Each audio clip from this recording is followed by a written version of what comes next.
showcase those skills. First time we've had a Golden Domer goal this early since 1993. Rick Meyer, Jerome Bettis, 2-10. Now to our Bud Light Blue Room and Susie Colbert. Michael, how would you describe this moment? Exciting. You know, like I can't feel the emotions going on right now. It's, you know, bubble guts, you know, it's so excited. You know, it's a dream come true for me. You were mentored and have trained with Larry Fitzgerald. What will it be like to be able to play across from him in the NFL? It'll be another emotion that, you know, I couldn't imagine coming true. You know, he's a great guy, and I'm willing to get there and, you know, learn from him. Since he's been in the game so long, you know, he knows, you know, the ins and the outs of, you know, how to be a great wide receiver. You know, the guys talked about maturity, and for you in life, second chances as well. What made the difference for you toward the end of your career at Notre Dame? You know, the difference is, you know, the motivation to be in this position right now. I always wanted it since I was a little kid, you know, watching this on draft day, guys picking hats and meeting the commissioner. You know, that's what motivated me even more to become a stronger man and a better person. Michael, congratulations. Thank you very much. Michael Floyd, the newest member of the Arizona Cardinals. The 2012 NFL Draft continues. We'll be right back.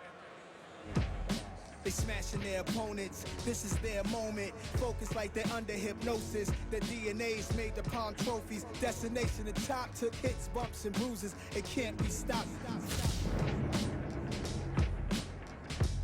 The men. We're in a situation. Don't worry. Oh, no, I'm worried. Very worried. The mystery. Kay's been involved in some sort of time travel. What? The mission. Send me back to 1969 to save my partner. Okay? How do you know my name? I'm an agent of Men in Black, but I'm from the future. And there's an invasion coming, so we need to go right now. All right. Men in Black 3, rated PG-13. When you have cable and your picture freezes, you get irritable. When you get irritable, your work suffers. When your work suffers, the wrong man is convicted. When the wrong man is convicted, he has time to think. When he has time to think, he thinks about you a lot. And when he thinks about you a lot, your house explodes. Don't have your house explode. Get rid of cable and upgrade to DirecTV. Call 1-800-DirecTV.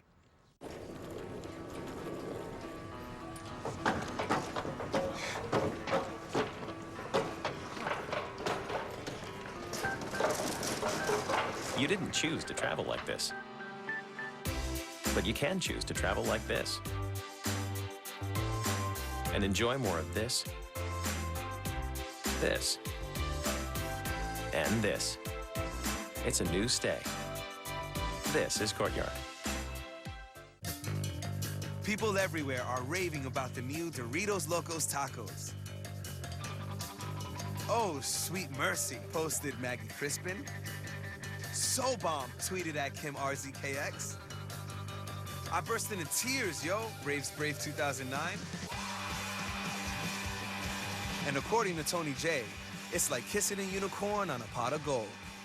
The new Doritos Locos Tacos. Sometimes you gotta live más. Every luxury car claims to be somehow greater than the sum of its parts. But how about one that's smarter? The Lincoln MKZ, ranked the most dependable car in its segment 3 years running by J.D. Power and Associates. Visit your Lincoln dealer now for this attractive lease offer, plus $1,000 competitive Conquest cash.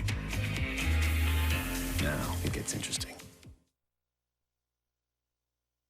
Let's go. Radio City popping. Major League taking options. ESPN we're watching. Commish making announcements. Families holding their kids crying while they screaming, "Ma, we made it." Then you take the stages. You crown with your hat and jersey. Now you on top of the world, the greatest feeling. Long away this journey. You heard me? In New York. 2012 draft, of course. Yeah. In a New York City, New York City, New York City, New York City, blah. Welcome back, everybody, to New York, where the 14th selection is now owned by the St. Louis Rams, a trade they made moving down and Dallas moving up earlier in a first half of the first round that's been just chock full of trades. The Rams originally began this draft process with the second overall pick at 2 and 14. Steve Spagnuolo, coach, general manager Billy Devaney, fired. Jeff Fisher, after all those years with Tennessee, is their new head coach. Les Snead is their new general manager. Here's who they've picked up.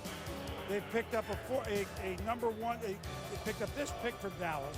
They picked up a 2, of course, this year from the Redskins in the trade they made earlier a few weeks ago involving RG3. They picked up this one from the Cowboys, 45. They picked up 2 number 1s coming up, but what they got to do is pick up some players.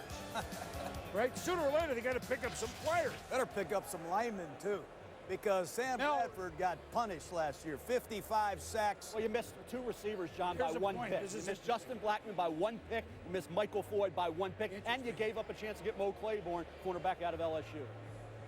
Right, and remember, Lloyd has gone to New England, their receiver last year. So, poor Steven Jackson, he's just waiting for some help. He's a workhorse. Can you give me some help, please?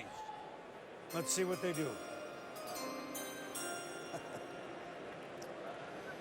With the 14th pick in the 2012 NFL Draft, the St. Louis Rams select Michael Brockers, defensive tackle, LSU. So the Rams defense, Jeff Fisher, who, let's remember his salad days with Tennessee, a big rotation of 7 or 8 and a real, meaning in a pass rush front wall, impressive. Their rush defense was second worst. Now, Chris Long has certainly developed into a fine player, but that is Jeff's pedigree, isn't it? That sort of rotation. Well, they got rid of Justin Bannon. They got rid of Fred Robbins, Gary Gibson. They brought in Kendall Langford from Miami, and now it's Brockers, Mel, a guy you like. Brockers will run stuffer, John. He is what he is. He's a big body. You think about a kid that his size, 6'5", 322 pounds, was actually a defensive end in high school, grew into be a defensive tackle. Third-year sophomore, comes out early. The argument you make here is no production as a pass rusher, but he would have gone back to LSU. Maybe he's a top 5 pick. You're getting him here at the middle of the first round. Here's a kid only had a couple sacks his whole career. 2 career sacks, yet you're a first-round pick. Talked all week, John. You can be a defensive lineman, have physical ability, not produce, and be a first-round pick. You can't say that about any other position on the football field. Here's a guy won't be moved off the line, big body, powerful, strong against the run. He'll free up your middle linebacker, Laurinaitis. No question about that. You got the pass rushers off the edge. What you want to see, John, is can he ever, based on what you saw on film, develop some pass rush at the pro level? Well, he's raw. He's only played 1 year, really, at LSU. He's just a kid, but he's a big kid. Look at this, 6'5", 322 pounds. What I didn't like was, as you say, the pass rush. No pocket push for a big guy. I think he can develop that. This young man reminds me of Chris Canty of the New York Giants. He's going to be an excellent run stuffer with these outside defensive ends, Quinn and Long howling off the edge. They're going to force the ball back to the inside. Here's Brockers and Kendall Langford. I'm just surprised that the Rams haven't brought in an offensive lineman. Last year, they were under siege. I don't care who played quarterback. Brockers has a lot of upside. He's just a kid. But they need help on the line as well. When they traded down, they were kind of in no man's land for them because the receiver, they probably targeted Michael Floyd, taking 1 pick ahead. You know, you think about what they could have done in the secondary cornerback. Well, Gilmore and Claiborne were gone. You're going to take Dre Kirkpatrick there? Probably not. They just went to their boards. Let's take the best guy. Defensive tackle was their 5th need. So the Seattle Seahawks are now picking 15. And in year 3 under Pete Carroll, a pair of 7 and 9 seasons. 2 years ago, they won the division. Last year, way behind the Niners. With the 15th pick in the 2012 NFL Draft, the Seattle Seahawks select Bruce Irvin, defensive end, West Virginia. Well, I would say that this is the first name that might have really leapfrogged on all the, quote, mock drafts, correct? Listen, he doesn't play all the time. He has 4.4 speed. He's an interesting story off the field. We'll get into it in a minute. But nobody has the juice that Irvin has as a pass rusher. He's going to be a pass rushing specialist only. This kid comes from nowhere.